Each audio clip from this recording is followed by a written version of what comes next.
أعوذ بالله من الشيطان الرجيم. بسم الله الرحمن الرحيم.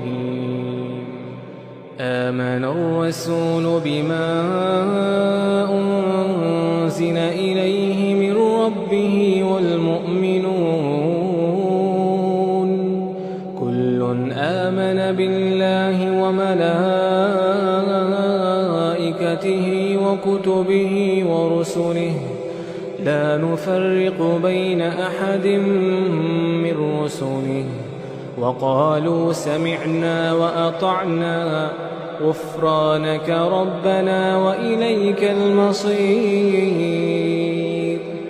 لا يكلف الله نفسا إلا وسعها لها ما كسبت وعليها ما اكتسبت ربنا لا تؤاخذنا إن نسينا أو أخطأنا ربنا ولا تحمل علينا إصرا كما حملته ربنا ولا تحمل علينا إصرا كما حملته على الذين من قبلنا ربنا ولا تحملنا ما لا طاقة لنا به واعف عنا واغفر لنا وارحمنا أنت مولانا فانصرنا على القوم الكافرين.